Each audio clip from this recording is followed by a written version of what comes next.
Hello. Hello. Like what is that freaking show? Mrs. Doubtfire. Oh, I gotta get my book. Gotta get our book. Hello. Hello, welcome everyone. I had a very busy day with Grandma. We went to TJ Maxx and she got some oils and natural hair shampoo. She said, "How do you find this stuff?" So I had to teach Grandma the tricks for looking for organic stuff. Like my new shirt, it's just a phase. It's just a phase. So anyway, she said, "Oh, I can hardly go home and wait to go home and take a shower." I said, "I know, right? I know." So I already lost my Facebook account. I wasn't even saying anything. Wasn't even talking about any theories, or I was like, "Come join us on our page. We talk about all kinds of stuff." And where I don't have to watch my words, but then they made me verify my phone number. So now they have my number. So we're going to get right through this. We're going to be wise with our words, but I shared links to this thing. So I'm glad I have some phone numbers. You better shoot me an email in case we have to shut her down and open up another one, because I move right around mountains. They don't know that I'm the prodigal and the prodigy. It doesn't take anything to open a new account. And I'm fast too. So here are tablet one of the emerald tablets. Because we were talking about Thoth yesterday and the Great Pyramid of Giza. Is it Giza or Giza? The E or I. And Teotihuacan in Mexico with their temples. And I'm going to read this last little part where we left off. Over time, those who have been tasked with guarding its location have gone to great lengths to protect its contents. Thank you so much for the like. Even the famous physicist Isaac Newton extensively studied the Hermetic version of these tablets, which may have influenced some of his later theories. Excuse me.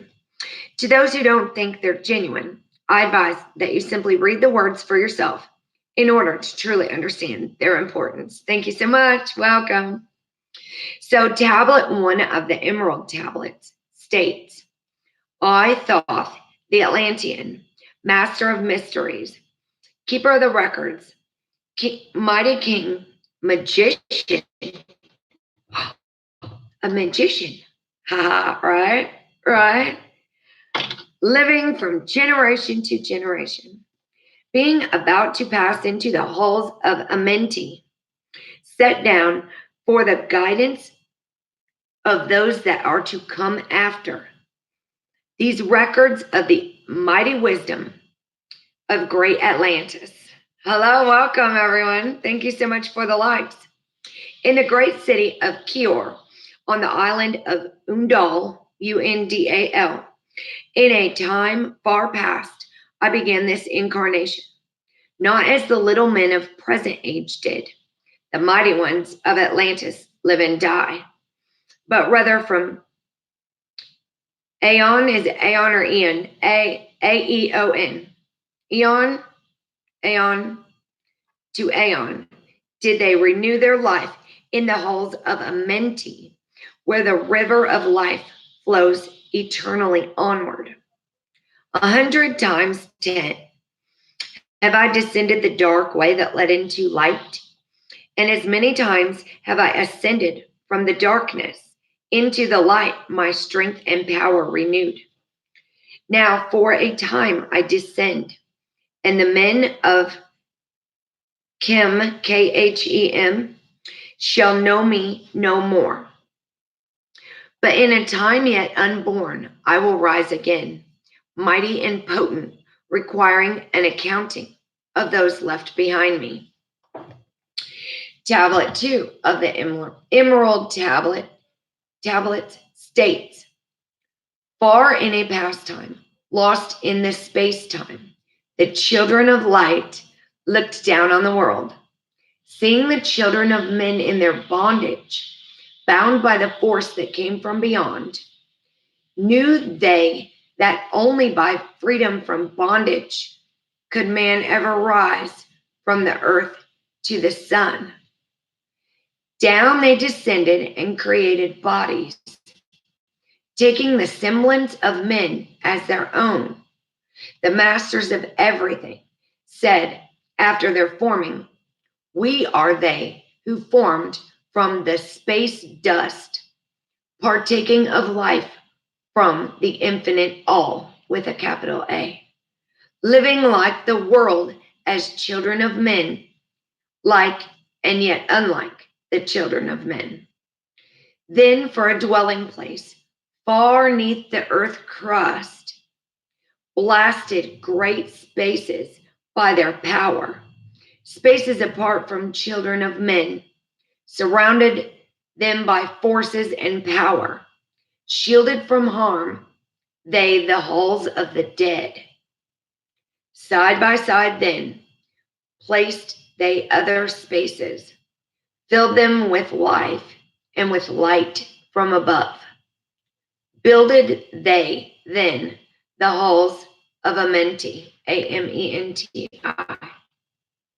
that they might dwell eternally there, living with life to eternity's end. 32 were there of the children, so 32, sons of light, who had come among men, seeking to free from the bondage of darkness those who were bound by the force from beyond. Interesting. They're under the world, in the earth's crust. Is that what it said? Far beneath the earth's crust, like in tunnels, maybe tunnels. The information contained within the first 2 emerald tablets helps to shed light on a nearby lost time period in human history, one that's still largely clouded in mystery.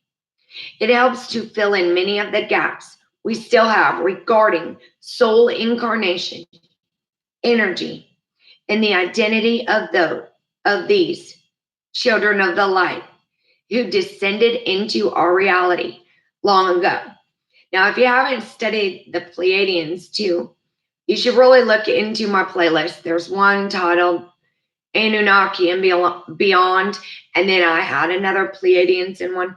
There's some really cool stuff about if you have native blood in you, and it really talks about, like, the Pleiadians came from the sign of Taurus. They're starseeds, and they are like light workers. So who descended? The children of the light are who descended into our reality long ago. Thoth goes on to explain that when these children of light arrived here, they were divided into playing certain roles, ruling over either the upper dimension or lower dimension. Enki, which is the Anunnaki that my guide told me about, was assigned the ruler of the underworld, where he went to reside deep within what they called the Abzu, Abzu. That's how he became associated with Satan by the church. One of the things I find most fascinating about the second emerald tablet is when it mentions the ages of these children of light, stating they were formed from space dust. The details provided within the emerald tablets is very similar to both I say similar, and Siri comes on. We weren't talking to you at all, but it's amazing that you can hear everything, right? Crazy little phones, little trackers. Go back here. Where are we? The details provided within the emerald tablets is very similar to both the Atrahasis, that's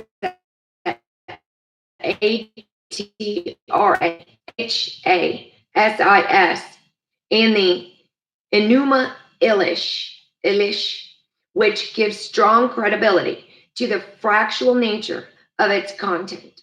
I find it unfortunate and somewhat sad that many haven't done the research needed to fully appreciate the significance of these ancient texts. Instead, many choose to go blindly along with the false narrative, which has been spoon-fed to them for years, which unequivocally states that human civilization emerged around 6,000 years ago and is derived from nothing more than intelligent apes. Evidence strongly indicates that this couldn't be further from the truth. Hello. Oh, that's for me? Thanks.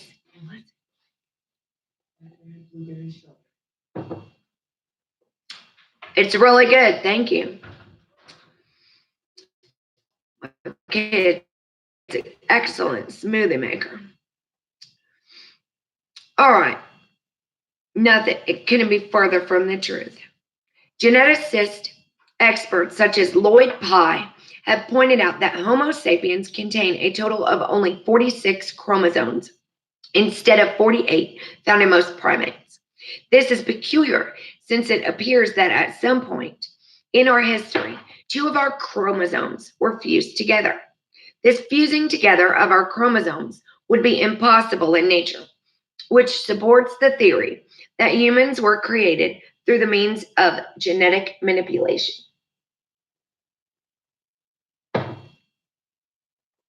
To better understand the events which led to the disappearance of many of the megalithic civilizations around the world, as well as the truth behind the origins of the human race, we turn to the Mesopotamian cuneiform tablets that make up the Epic of Atrahasis. I don't know how you say that word. That's the Atrahassis. Out of the thousands of ancient texts that have been recovered in the last several hundred years, the Atrahasis is the same word again, may be the most important of them all. Well, I better learn how to say it if it's the most important of all of them. This is due to the sheer amount of information it provides regarding the Anunnaki and human origin story, as well as the violent events that occurred at the end of the Younger Dryas. Before we delve into the actual tablets themselves, I want to provide some background into who Atrahasis was. Atrahasis.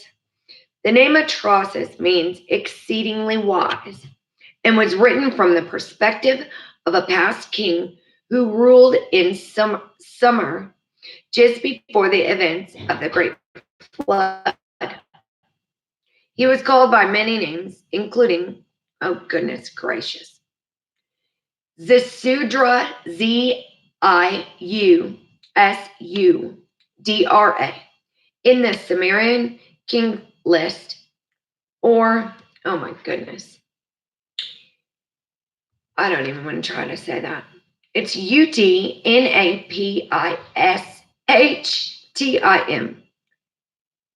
Utnapishtim. Untapishtim. In the Epic of Gilgamesh, his father was known as Ubara, Ubara/Tutu, who was one of the last kings of summer. It is important that I point out that some of the older translations of the Sumerian king list state that Abara-Tutu was the last king of Shuruppak, Shuruppak. However, newer revisions show that Ziusudra, his son, likely ruled after him for a brief moment of time before the flood occurred. Either way, the evidence clearly points to the fact that both Ziusudra and Ubaratutu were closely related and both alive before the Great Flood. This means that they're a vital part of what's known as our antediluvian or pre-diluvian past. This is important because it represents a rare look into the events that occurred during a nearly lost time period in human history, which in many ways is still largely unknown to most society. Essentially, the account of the flood told through Atrahasis, I don't know how you say that. I got to figure it out. Became the religious story of Noah and the ark. Just as with many other cuneiform tablets from the Mesopotamia, the stories they contain were altered by the church until they no longer resembled their original form. In my opinion, this was done for the means of hiding certain key pieces of information found within them that, if discovered, would greatly disrupt the false doctrine we've been taught. As I've stated previously, this false narrative and timeline is tightly guarded by powerful individuals in the upper echelons of our governments who refuse to allow the truth of our past to be revealed. These cuneiform tablets were written by the Sumerian and Babylonian civilizations of Mesopotamia, who are known as some of the oldest civilizations on the planet. That is why the information they contain should be held with the highest regard by academics and not simply left on museum shelves and in the basements to gather dust. Or they could totally get in the wrong hands, correct? By some little unhealed being. Good grief. These cuneiform tablets were written by the Sumerian and Babylonian civilizations of Mesopotamia, who are known as some of the oldest civilizations on the planet. That's why the information they contain, we already just read that sentence. My apologies. Hello, welcome. I'm so sorry. Cuneiform is a style of writing where symbols and letters are etched into stone or clay so that their message can be preserved long into the future. Unlike paper, which has relatively short lifespan, these cuneiform tablets can withstand fire and even devastating floods, which is the only reason why they're still around today. The nearly unknown Ashurbanipal, Ashurbanipal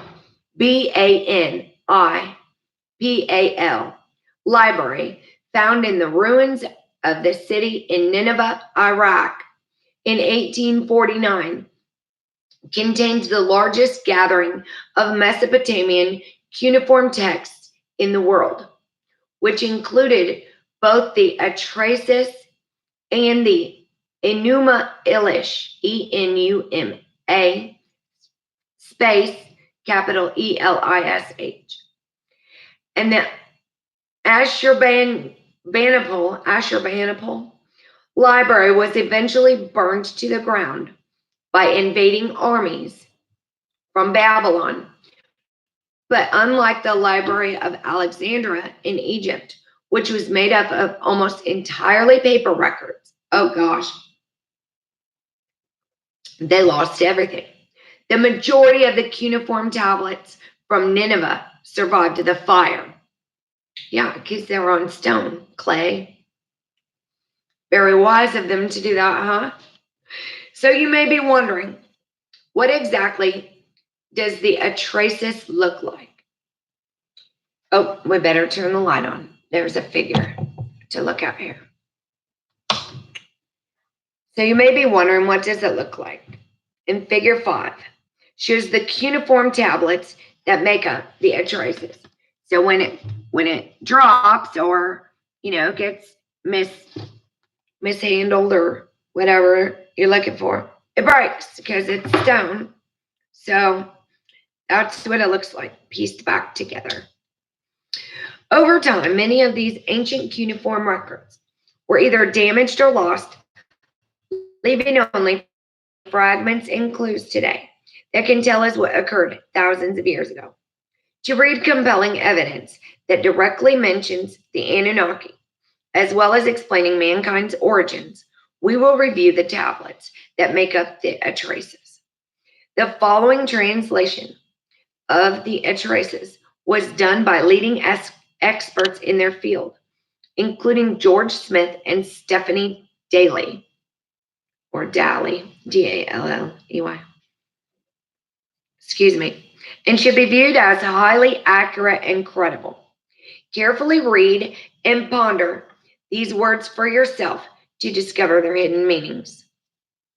Tablet 1 of the Atraces says, when the gods, instead of man, did the work, bore the loads, the God's load was too great.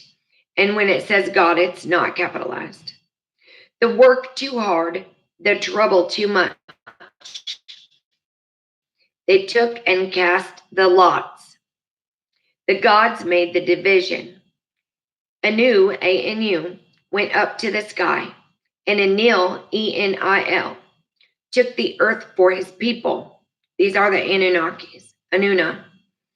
The bolt which bars the sea was assigned to far-sighted Enki.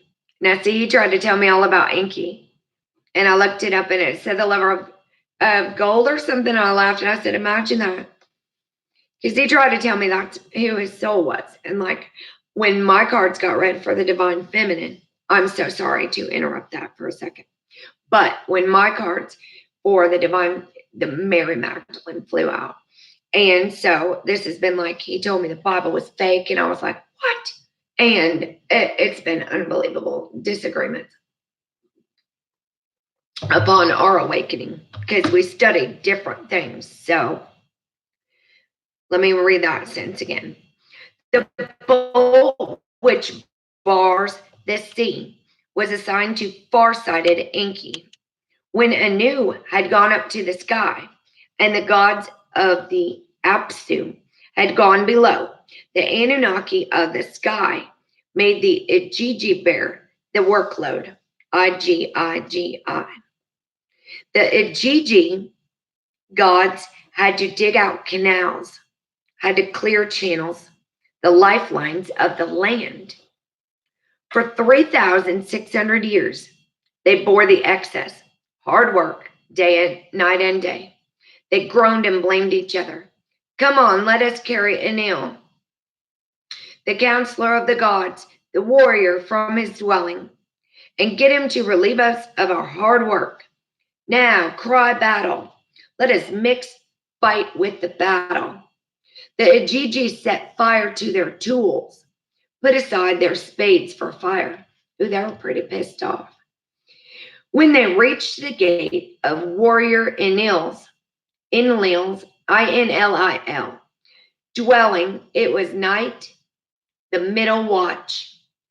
Ikur, E-K-U-R, was surrounded. Enlil had not realized. Enlil sent for Anu to be brought down to him. Enki was fetched into his presence. Anu, the king of the sky, was present. Enki, king of Apsu, attended. All the great Anunnaki were present. The Igigi declared, every single one of us declared war. We have put a stop to the digging. The load is excessive. It is killing us. Anu made his voice heard and spoke to the gods, his brothers. What are we complaining of? Their work was indeed too hard. Their troubles was too much. E-A, so A-E, I don't know. It's a capital E and a little A. Made his voice heard. Thank you so much for the likes. And spoke. Let us create a mortal man so that he may bear the yoke, the work of Enlil. let man bear the load of the gods. Nintu, which is a female, the only one, Nintu, made her voice heard and spoke. On the 1st, 7th, and 15th of the month, I shall make a purification by washing. Then one god should be slaughtered.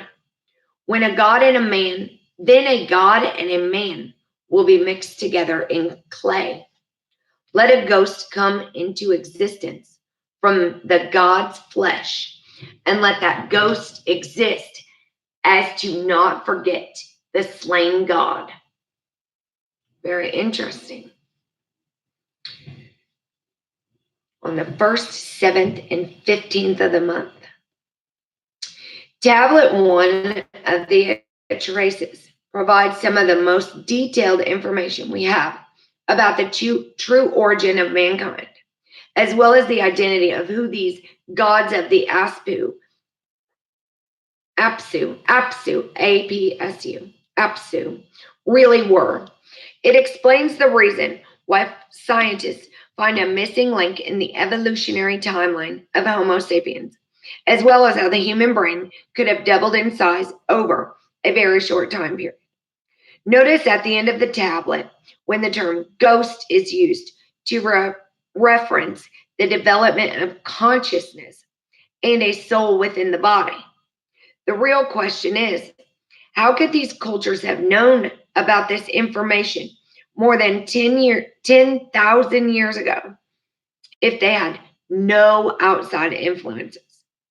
The logical conclusion to make, based on reading these tablets and studying history, is that these civilizations were given this information from a supreme race of beings. But who exactly were they?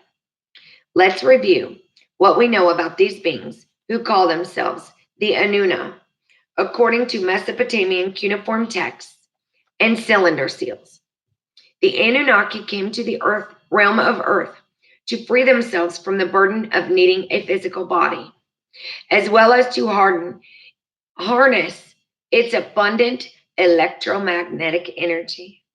However, they eventually realized that they still needed physical beings to maintain the planet after the Igigi, known as the Watchers in the books of Enoch. Daggone it.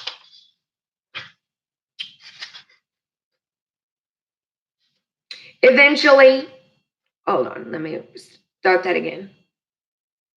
However, they eventually realized that they still needed physical beings to maintain the planet after the Igigi, known as the Watchers in the book of Enoch, eventually revolted and demanded relief. In fact, the exhausting labor involved with building infrastructure and maintaining our world is well documented in the Traces, where it explains in great detail the grueling work involved with digging out and clearing the silt from the river systems used for agriculture. Records indicate that these events may have occurred more than 100,000 years ago. So you may be wondering, what's so special about this planet? Ooh, this is going to get good. Hello. This is going to get good now. The Earth is what's known as a terrestrial planet, which means that it's primarily composed of quartz-rich rocks and metals that developed slowly over billions of years from intense heat and pressure. Wow. I have a foreign rock. This is an important fact to consider, as these types of rocks were almost elusively used with the megalithic structures that were built around the world. Due to the properties of quartz, some of these masons and builders were known to have traveled more than 100 miles to acquire them, and in some rare cases, over 500 miles. This meant sometimes moving stones that were in excess of 1,000 tons over great distances. But how exactly could they have achieved this impossible feat? How did Stonehenge happen all the way back then? And how did they build all of that amazing stuff? This evidence strongly indicates that these human civilizations were influenced long ago by the beings referred to in the Atraces as the Anuna.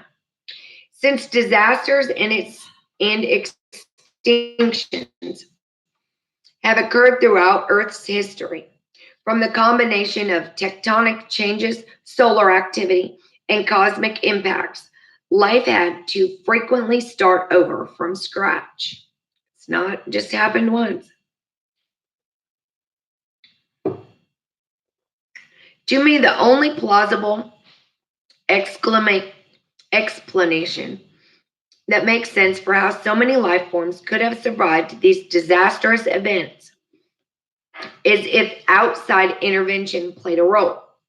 That's why so many Mesopotamian cuneiform tablets and Gnostic texts indicate that these beings disrupted the delicate balance that once existed here. According to the tablets of the Atraces, these beings refer to themselves as the Great Anuna, who eventually created mankind to alleviate the workload of the gods. And if you know about the Anunnaki, hello, you know about the Anunnaki, you know that they came here for the gold. They needed gold for their planet of Nibiru, or that's what I think they lived on. I don't know. They talk about Planet X. It's all just, nobody really knows for sure unless they've been there and witnessed it and experienced it. So really, we're just gonna, but things all start making sense. When nothing makes sense. All right. According to the tablets of the we just read that sentence. They're taking off the alleviating the workload of the gods. Is it any surprise then that the human genome contains so many strange anomalies whose origins can't be explained by most experts? These anomalies in the human genome are referred to as non-coding DNA or junk DNA, which means that it's not shared by any other species on the planet. Besides quartz-rich rocks, the Anuna, as well as certain kings and pharaohs of antiquity, may have been interested in acquiring rare earth elements such as gold and diamonds. It doesn't mean that I support the theory that the Anunnaki needed gold to fix the atmosphere of their dying planet, as Ascension suggests, but I have found evidence that emphasizes the importance of these elements to many of these ancient civilizations. But for what purpose? This is where understanding the properties of the periodic table and alchemy can be beneficial. If one reads the Emerald Tablets, they will quickly notice the significance that alchemy played to many of these past cultures, especially the Egyptians and Atlanteans. These elements were not only used to potentially heal and extend one's lifespan, but some of them may have been essential components within the advanced drills and saws used to create these precise megalithic structures. Remember, the only way to effectively cut these quartz-rich granite stone blocks would be with a tool that's harder than the material you're working with. That's how we know that these civilizations didn't create them using Bronze Age tools. Out of the nearly 100 natural elements found on the periodic table is what it should say. Excuse me. Gold and diamonds contain some of the more important properties of all. Despite the role that these elements played within alchemy and in certain technologies used today, most are unaware of their true value and largely regard them as nothing more than attractive or rare. However, if one was to do a little research into the atomic properties of rare metals such as gold, that might be quite shocked with what they find. Gold, or AU, is referred to on the periodic table. Is considered a superconductor of electricity, which is, oh, I am. You guys are all buffering?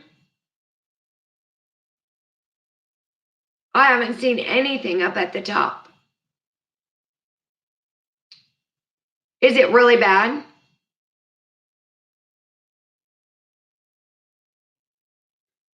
I'll keep going. We're on a superconductor of electricity and is one of the only elements that's ever been discovered which is truly eternal. Okay, meaning it won't break down or degrade over time. These unique properties may be one of the main reasons Ascension that developed over discovering the secrets of the Philosopher's Stone. Wow, I read this book called The Alchemist one time. Great book. I connected with that guy from Africa, Uganda. All right, I will. Okay, I don't know. Anyway, have you ever seen the movie Blood Diamond, where they're like slaughtering for diamonds and gold? I mean, they torch villages and turn the little boys into freaking massacreists. And then make them work like slaves for gold and for diamonds in Africa. This still goes on today. It's unbelievable what they do all over. All right, focus. It breaks my heart. If you watch the video Bird Set Free by Sia, it gives you a little rundown of that movie, and it's so sad. It's amazing that I reconnected with the guy from Africa today, and we're going to be talking about this. Some of the pharaohs of Egypt that were discovered within the Valley of the Kings were buried alongside what's known as monoatomic gold, or ormus gold. Ormus gold is created through an alchemical process that converts gold into a powder form that's consumed to extend one's life. This is how the kings mentioned in this Sumerian king list were able to rule for such extended periods of time, or was it related to genetics? Regardless, these unique properties of gold may literally mean, these unique properties of gold mean that it may literally be the holy grail of immortality for any biological being in the universe. We may have only scratched the surface in understanding the significance that gold played to so many of the kings and rulers of the past. That is why it's interesting, so interesting, to learn that some experts postulate that the Earth may contain the most gold out of any planet in this solar system. They've been fighting over this planet all along. Curious, isn't it? Instead of viewing gold as just another rare and attractive metal, we should see it as one of the most vital and important elements of all.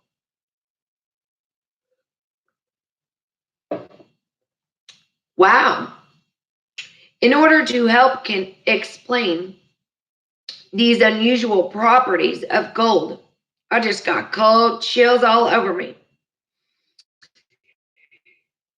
Consider for a moment the idea of a Spanish ship that's full of gold, silver, and copper bullion, traveling back across the Atlantic Ocean after conquistadors had plundered it from the native cultures. During the voyage, as a matter of fact, we got Columbus Day coming up, don't we? The 14th. It also says Indigenous Day on my phone. During the voyage, the ship sank in a violent storm, sending all the cargo to the bottom of the ocean. That's karma, ain't it? Where it remains untouched for hundreds of years. Eventually, a dive team discovers the wreckage and recovers the cargo.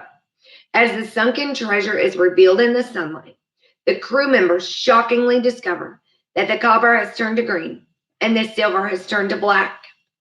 This is due to a chemical process that occurs to these metals when they become exposed to certain amounts of iron, sulfur, and hydrogen over time. That's why today, the Statue of Liberty in New York City is green and not copper gold. But what about the gold?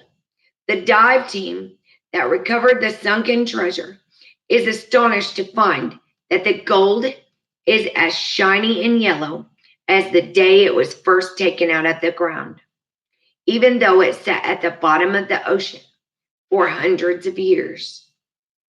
Along with its eternal qualities, gold is also highly reflective, which means it can reflect nearly 100% of incoming solar radiation. What they got out there in Nevada? I've listened to a lot of old Dutch since, and he gives me so many clues. I'm talking fake mountains. I'm talking gold mines in Pioche, Nevada. I've learned all kinds of stuff from Dutch. Gold. They're a gold digger. That means that gold would be an essential component needed for any biological being attempting space travel. Oh, I'm glad we're all paying attention because we don't know if we're protected. This information's all going to get out just fine. It's going to go through fine. We are protected by the power of Christ, and they can't stop us. They can't stop that power. Other element found. Hold on.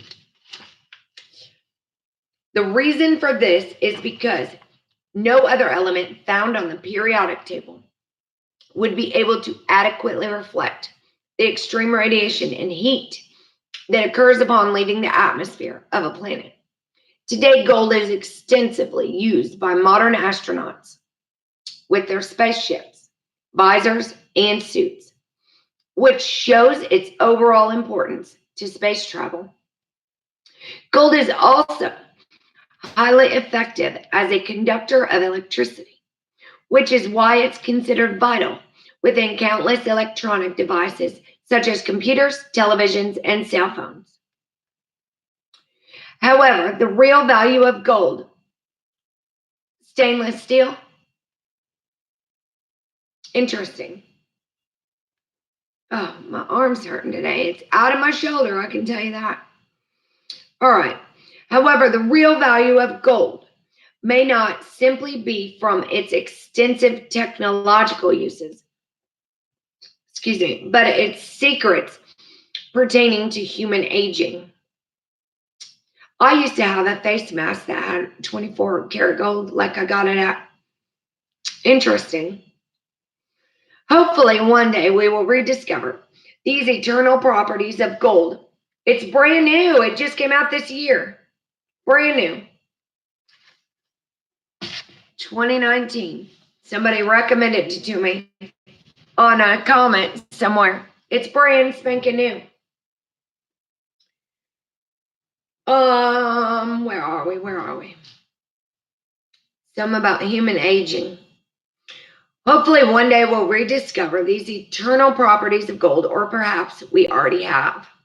Mesopotamia cuneiform tablets state that the Anunnaki were governed by a male-dominated kingship hierarchy, which was directly based on specific royal bloodlines and family heritage. Sound familiar? That's why kingship is so frequently mentioned in these ancient texts, such as the Sumerian king list and the legend of Etana, E-T-A-N-A. Since this was a model that was chosen for developing human civilizations to follow, after thousands of years of royal kings and queens ruling in a hierarchy pyramid structure, it's clear that it's still largely in place even today. Try not to be fooled by the illusion of democracy and open government, and see instead the bigger picture for who is really in charge. The purpose of this particular style of governing was to both mimic their kingship structure as well as to protect certain bloodline descendants that would continuously rule and maintain their best interests. Wait a second. Isn't that precisely what happened with the conquistadors and empires of history? Traditionally, after an army conquers another nation, they enact their own laws and governing structure that mirrors their own. In almost every case, this structure is based on a hierarchy kingship model. The conquering of the Aztec, Maya, and Inca cultures is a great example to prove this point. Now, you may be wondering, how do the Igigi fit into all of this? I-G-I-G-I. I don't know how you say that. According to the cuneiform records, the Igigi were the non-royal demigods of the Anunnaki who acted as a type of servant or emissary for them. The Atraces,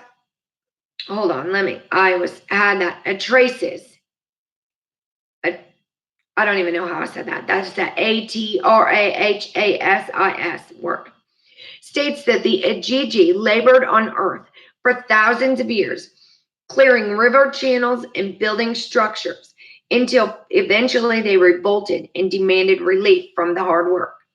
That is why the decision was made to create humans in the first place, to fulfill the role of Igigi here, a slave race. That is what it was for gold. In the book of Enoch, the Igigi were known as the Watchers, who constantly observe the events on earth and the progress of mankind. Some of these beings have the ability to exist in higher dimensions, just like the Anuna, which is why they became associated with the angels or the archangels by other religions, many religions, it says. The reason the Igigi are tasked with monitoring the human race is due to the disparity that exists with the Anuna over our perception of time. The next chapter I was reading in, already outdated. I was reading Conversations with God. I went to open the chapter last night and it's about time. Imagine that. So I want to cover that too. So over our perception of time, I will be discussing this area in further detail throughout the course of the book. The book of Enoch goes into great detail discussing these fallen angels who came down to the realm of earth to breed with the daughters of men. The result of this promiscuous act led to the creation of the Nephilim, who are known as the giants in the book of Genesis. Evidence to support this hypothesis can be found in the King James Version of the Bible, which states, "There were giants on earth in those days, and also after that, when the sons of God came into the daughters of men, and they bare children to them. The same became mighty men, which were of old, men of renown." Renown. As I discussed previously, the Nephilim were known as the giants of ancient history, who were created through the process of these beings mating with human women on earth. That is why so many cuneiform records state that certain kings were chosen to rule, since they were considered the direct descendants of the Anunnaki.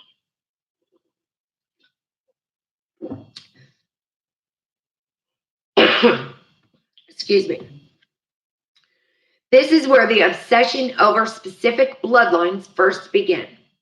And the reason so many of the past kings from Mesopotamia were portrayed as being extremely tall and ruling for thousands of years in the Sumerian kings list.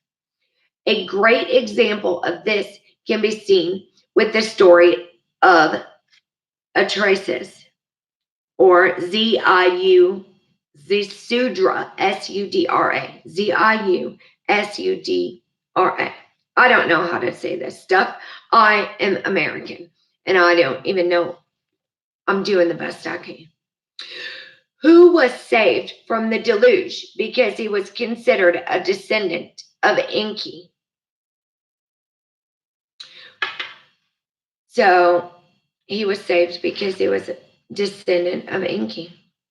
In fact, going even a step further, the famous hero known as Gilgamesh, who was a king of Uruk, U-R-U-K, was often depicted in murals holding a full-grown pet lion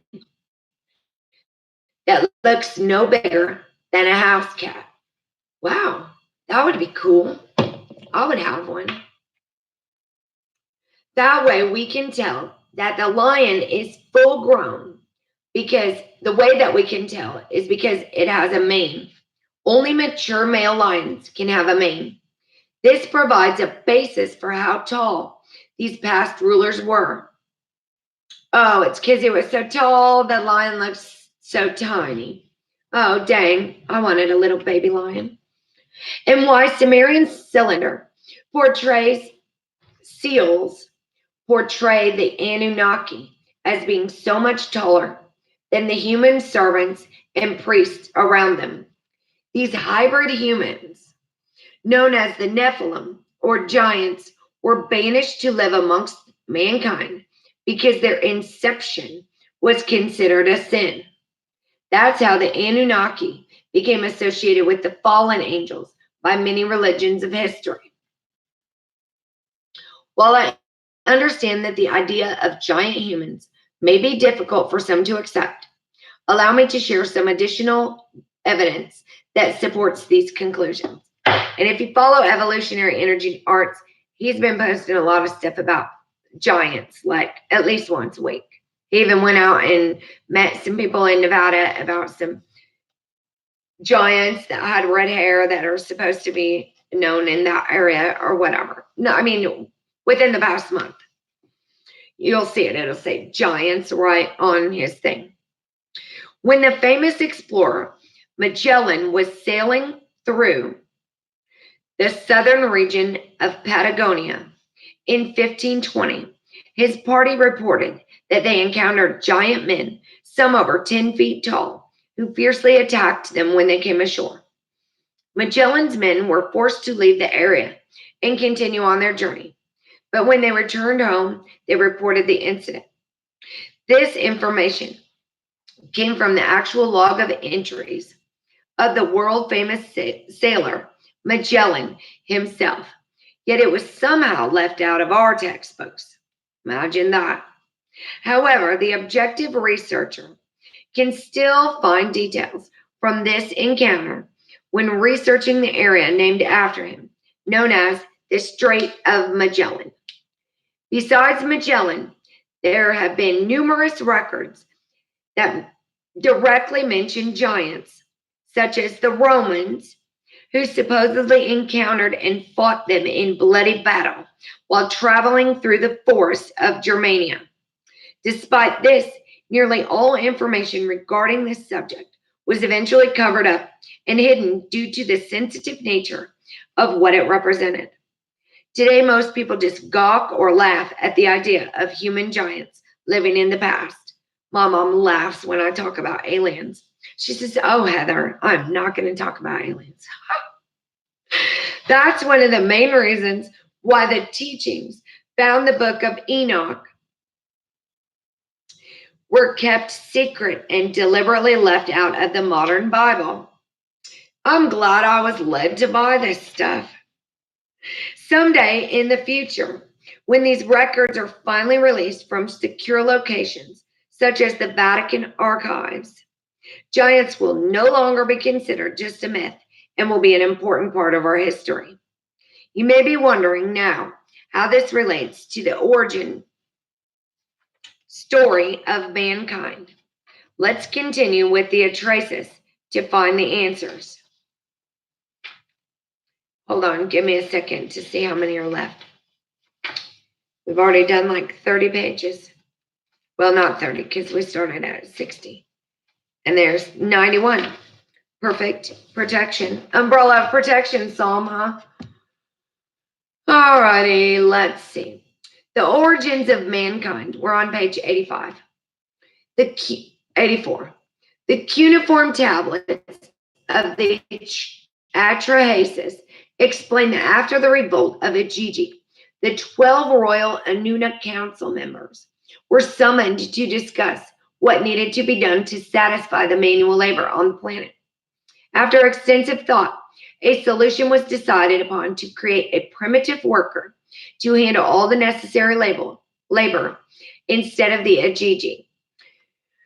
The wise EA, I don't know how you say that, also known as Enki. Okay, Enki. So same one. Enki is or whatever that word is.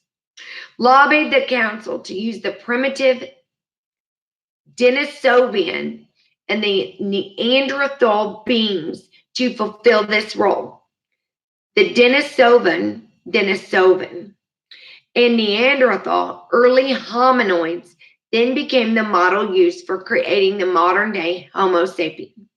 The Anunnaki Council of 12 later decided to alter the genome of these native pre-hominid species to jumpstart its evolution using their own DNA. Records and evidence indicate that this tampering in the genome of early hominids occurred more than 200,000 years ago through utilizing their vast understanding of both technology and DNA sequencing.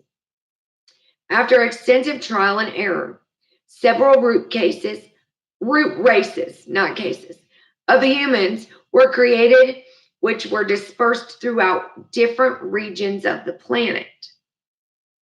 According to Mesopotamian cuneiform tablets, Enlil instructed or Enki to create a primitive worker that was only intelligent enough to comprehend and take basic orders. Enlil was concerned that if mankind were to become too smart, they would begin to ask too many questions and could eventually realize the truth about their past and who they really are. Unbeknownst to Enlil, his half-brother, or Enki, along with help from Mammy, M-A-M-I, decided to secretly design a model of Homo sapien that was extremely intelligent and contained large amounts of Anunnaki DNA. That's where the term mommy, so I said that right, or mother originates from, as she was considered the mother of mankind. The goddess Mami was known as Ninmah or Ninhursag to the Mesopotamians, Ninmah,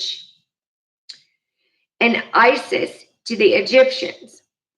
Together, both and Mami felt great responsibility and compassion for their creation and enacted certain fail-safe methods to ensure that the human race wouldn't become enslaved by false ideas and their primitive urges of the future.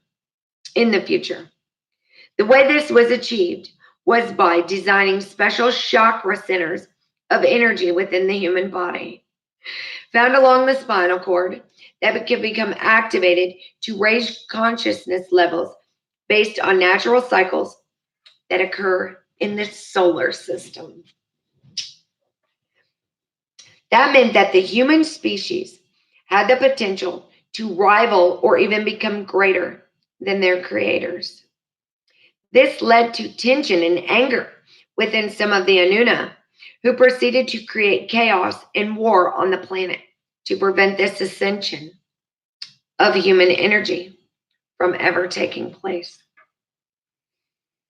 Evidence shows that due to this perceived risk, some of these malevolent beings have even gone back in to further tamper with the human genome to attempt to unplug these chakra centers and lower human intelligence.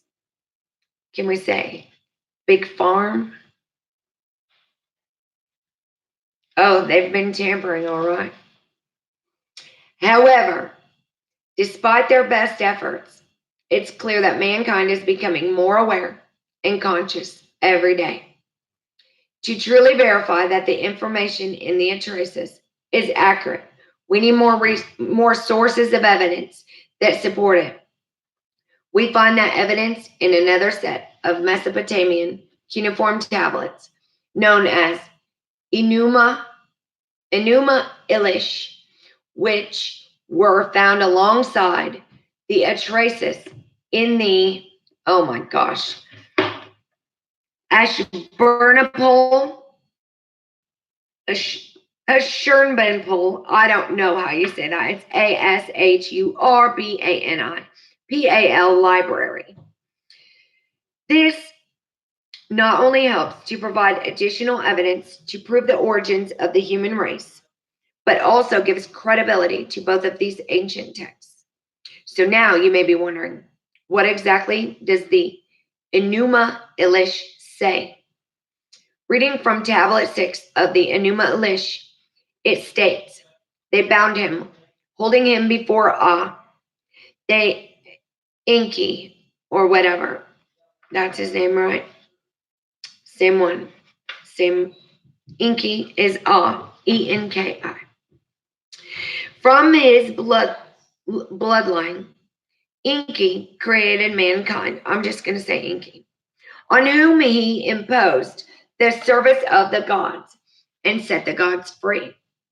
After the wise had created mankind and had imposed the service of the gods upon them, that task is beyond comprehension. The gods were then divided, all the Anunnaki, into upper and lower groups.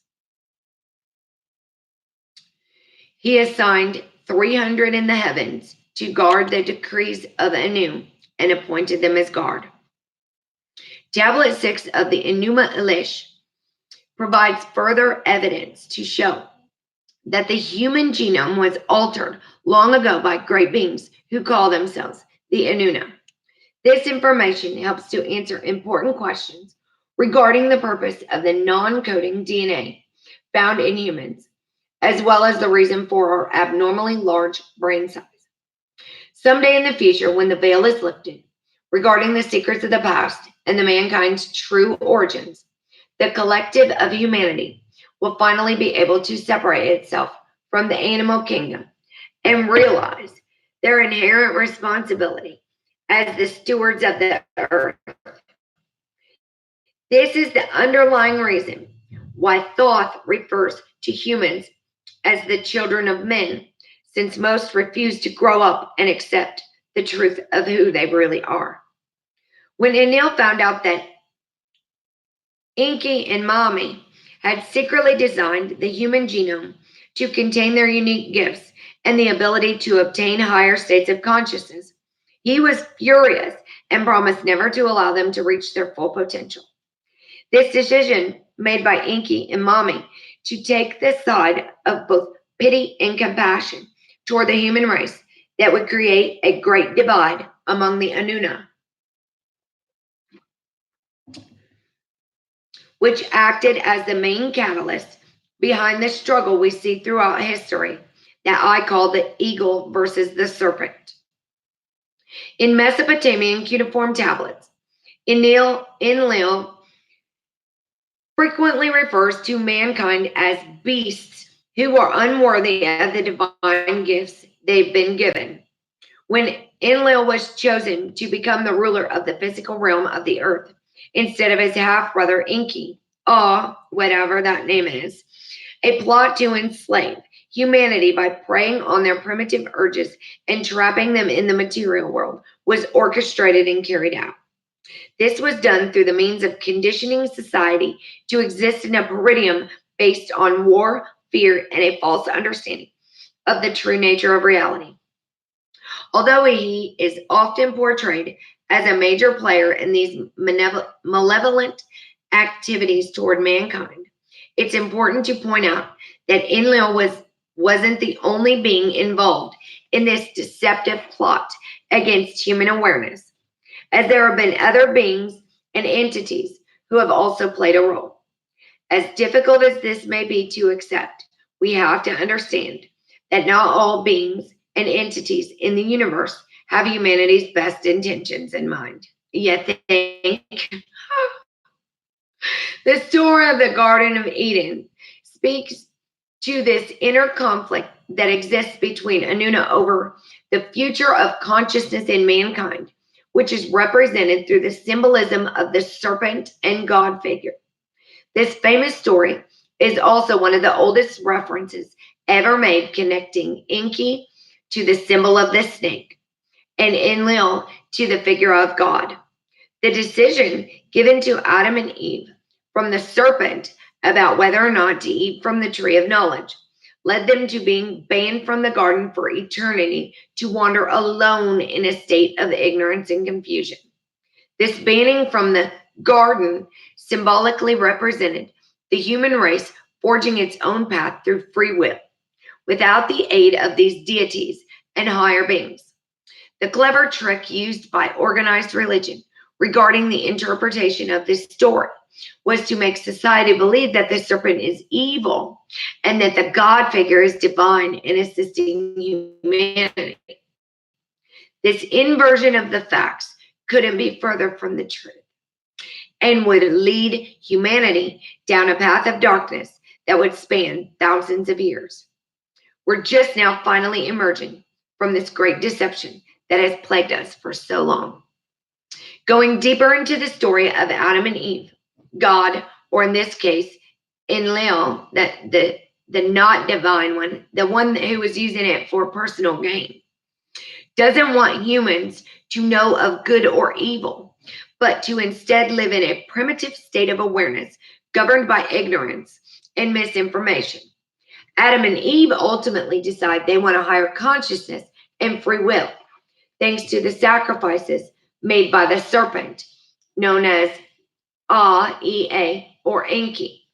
Enlil banishes Homo sapiens into a life of bondage and slavery through the creation of certain laws and rules which act to divide mankind by separating the languages and races on the planet in order to trap them in an endless cycle of inner conflict.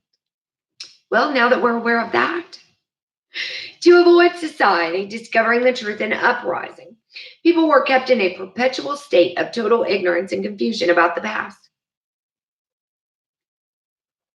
where constant distractions prevented them from reaching higher states of awareness. However, these methods were largely unsuccessful, and Enlil and others quickly realized that they needed to take further action to slow down the progression of their conscious evolution.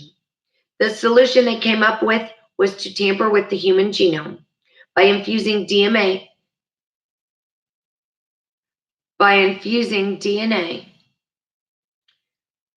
from a species to what's today called the rhesus monkey. So are you Rh negative or Rh positive? I think that's important. This led to a dumbing down of the human genome, causing it to function in a reduced state of awareness by unplugging the important chakra centers found in the body. Wow. This tampering of the human genome divided mankind into two major blood group systems known as either Rh positive or Rh negative. That means if your blood is tested as Rh negative, you don't have the Rh antigens present. It is important to point out that the Rh factor differs from the primary ABO blood group system and is not normally tested outside of pregnant women. Today, around 85% of the world's population is Rh positive. 85% of the world.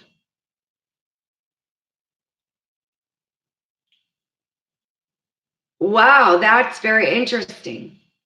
That is very interesting. I need to go find out. Which may help to explain why we see such a large discrepancy in the levels of awareness. However, these individuals who are RH plus positive still have the same potential as anyone else for reaching higher states of consciousness. So you're positive. So you no worries. You're still there. The only difference is that they may have a harder time achieving these goals. When the human genome was altered and tampered with, the result was that the double helix DNA and chakra centers became split apart and unplugged, which greatly limited the potential for our energetic and spiritual growth. Let me read that one more time. My brain wandered. When the human genome was altered and tampered with, the result was that the double helix DNA and chakra centers became split apart and unplugged, which greatly limited the potential for our energetic and spiritual growth. Despite all these disruptions, the collective consciousness of humanity is starting to change on a fundamental level, becoming more aware every day. Hallelujah, yes, we are. Thanks in part to the internet and the freedom of information that give difficult questions that were once ignored and cared about by most are now relevant and important. This forbidden knowledge that has been held back for centuries is being met with a combination of anger, shock, and curiosity. After years of deception, misinformation, and false conditioning, the true nature of our existence here is finally becoming realized.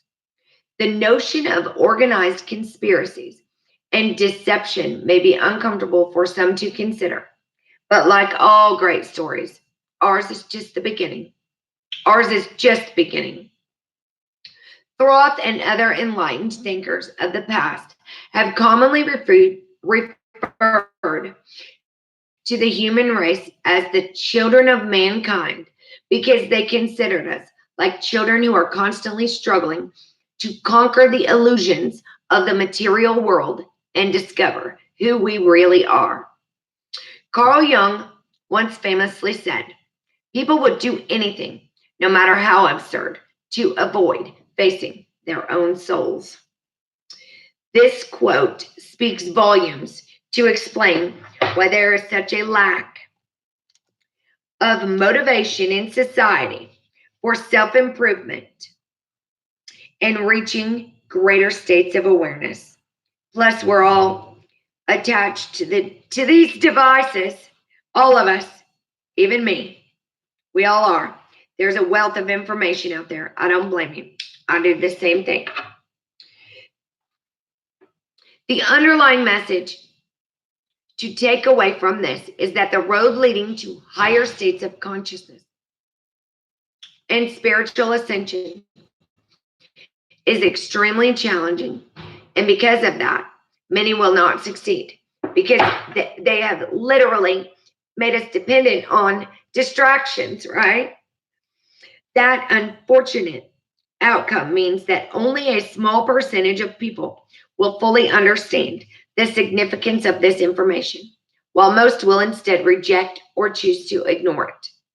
In the next chapter, we will travel around the world to review the evidence that show the struggle of the eagle and serpent throughout history, the details of the cataclysms that occurred during the Younger Dryas, Dryas, and the War in Heaven by the Anuna. And there's a list of numbers, but I don't have any idea what it means. They're not in order. They're in parentheses. They go 1, 2, 3, 8, 9, 10, 11, 13, 14, 15, 16, 17, 18, 19, 20. So that's the end of that. I don't know what that means. It doesn't say. See page. There is nothing but a War in Heaven by the Anuna and then those numbers. So I don't know what that means. But that is the end of that chapter. The next one is Anuna, Eagle and Serpent, and Deluge. So we're about halfway through already. And it just came to me that since I'm supposed to really be focusing, maybe it was an omen by divine design that I'm not supposed to have a Facebook. And I'm supposed to be focusing because it is a major distraction. I was so excited to talk to all the people that I lost, like people that don't live in my town that I did never just run into, that I was totally distracted last night. I was like, oh my gosh, look at these people. I did get to exchange one number, but I did get, and if you have my email and you want me to send you pictures of your day, I lost my book in the fire. I got this many years ago. It wasn't even mine. I borrowed it from somebody, and then like eventually down the road, we never quit talking. I have no idea where she is, but it's absolutely amazing. And it narrows down. It's tropical, but it tells you about your day. So if you want yours, and email me, unless I have your text, I can send it to you text-wise. But it breaks down the Pisces Aries cusp. There's an Aries 1, there's an Aries 2, there's an Aries 3, and then there's an Aries Taurus cusp, which is what I'm on, in tropical. So it breaks it down.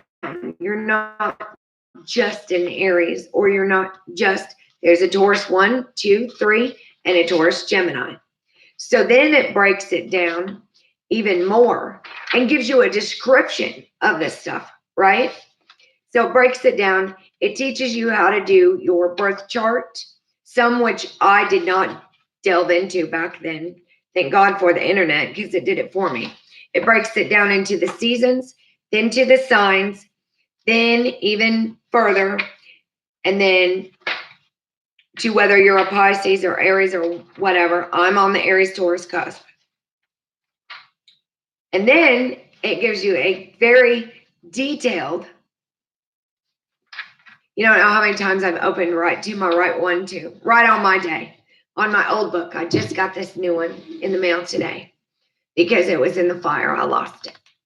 So it gives you very specific stuff about your day, your specific day.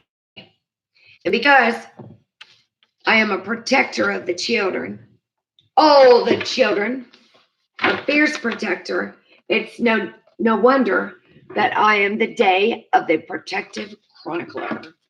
So one of the things that I want to even say here is that it'll tell you all about yourself. It says I could be smothering and stuff with my children.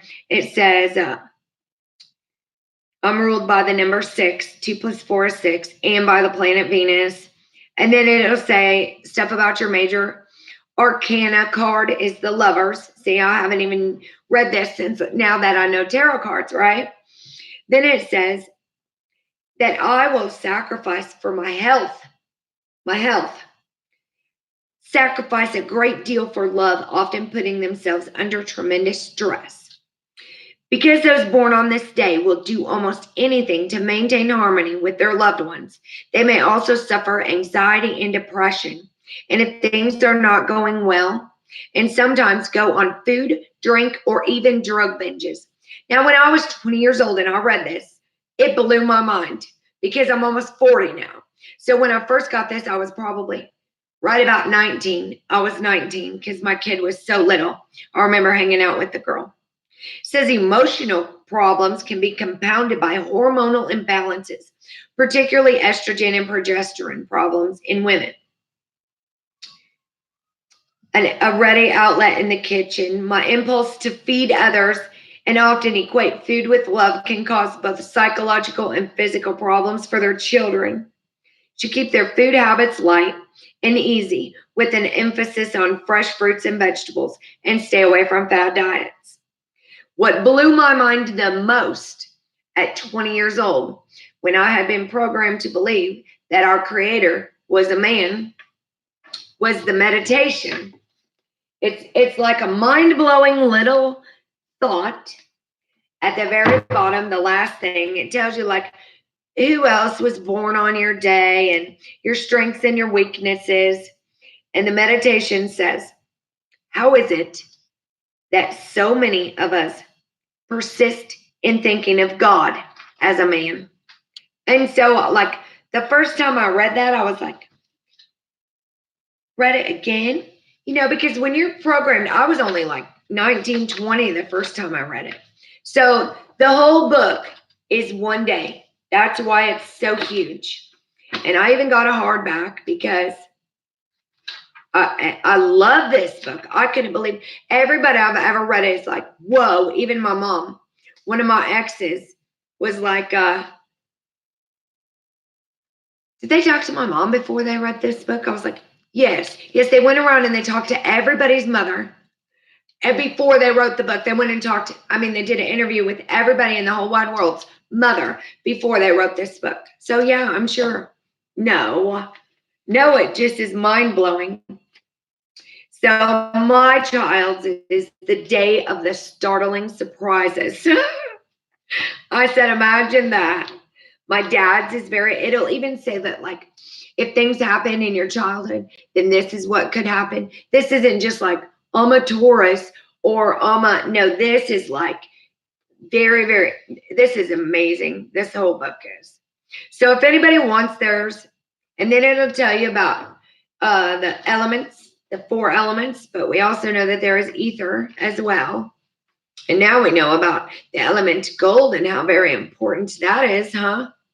No wonder they're killing people for it. What's the real reason why? So then it'll tell you about fire, earth, air, water. Then it'll tell you about cardinal and fixed or mutable signs. And then it talks about the planets, which I've got some more learning to do now that I know more. There was, like, I kind of ignored some of those sections before because I wasn't nearly as into space as I am now. So anyway, that's it. If you guys want your day done to you, just let me know. And my email for this account is same as my name up there. Free flow 4 love 369 @gmail.com. I am going to take a break. And what time is it? 7:54. Because I think I might I'd like to finish practicing peace in times of war, and those chapters are very short. It's a small book, but it's a very powerful and good one. Because if we're going to start the Nag Hammadi text and start delving into that, we could even kind of look at the books of Enoch. I have those too. We just have a library over here of ancient, amazing truths. But I also, you know what? I should come back in like 30 minutes or so, which would be about 8:30 my time, Central Time, and do some of that chapter about conversations with God, because it talks about time and how time doesn't exist, and anything that ever happened already happened. And now that I've seen those videos on growing awareness, how we're watching a movie, and all of this is like part of a program, I think that might be a very important chapter. I didn't even finish reading it last night. Like, I read a page and a half and I'm like, oh my gosh, this is going exactly with what everything else going on. It's all flowing together. So I don't want to sit there. I like reading it and being in shock with everybody. So you can see like that this Conversations with God 3, I have not read yet. So yes, come back and read that. All right, we will. We'll do practicing peace in times of war tomorrow. I'm supposed to work for my grandmother again. All right, awesome. I'm supposed to work for my grandmother again because we didn't get all of her stuff done today.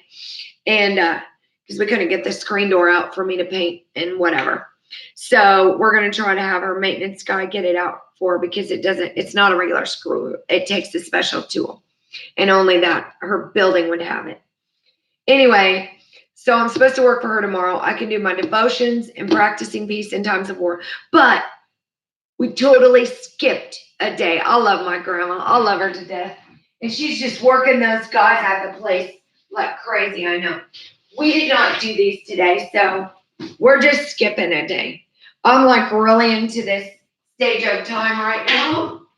I'm really into the stage of time, and after losing fake book again, I understand that it's just, I don't think it's meant to be. I think I'm supposed to be focusing here, doing this, and keep reading and studying and just doing my thing. It was getting, I don't know. It's not a bad thing. I made some really divine connections with all these beautiful souls. The guy in Africa sent me pictures of the little children and told me they said hi. He's only 24. And he took on 33 little orphans. And the only help that he gets is through a little bit of donations.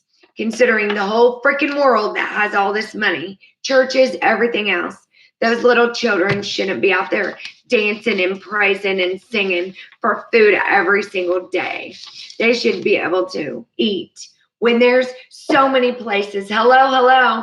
I am just wrapping up right now.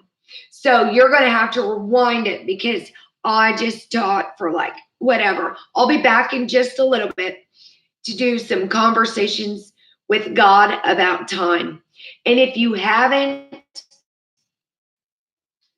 researched or haven't watched any of this stage of time yet, you should really watch it. If you're wondering what the hell is going on in the world, you should really, really watch it because it's unbelievable. Isn't it, Lily Star? We said, wow, a bunch of times, didn't we? You can see my eyes get big because I'm just like, oh, and it starts making sense.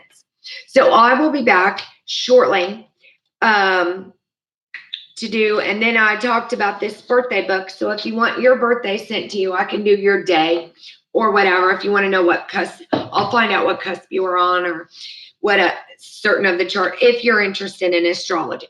I know lots of people that aren't interested in astrology. So if you are into astrology and your natal chart and that type of stuff, I can send you your very own day and it'll tell you about your day. It's a very, very good book. So if you want it, just shoot me a message and we will get that done for you guys. I loved this book so much that I bought it again because I lost it in the freaking fire. I lost so much stuff in the fire. So anyway, I'm going to take a break. I need a cigarette. We'll be back at about, we'll say 8:30 for some conversations with God. And we'll get that done tonight. Yeah, absolutely we will. So I love you all so much. And we'll see you again shortly. I send love and light, healing those little hearts all over the world.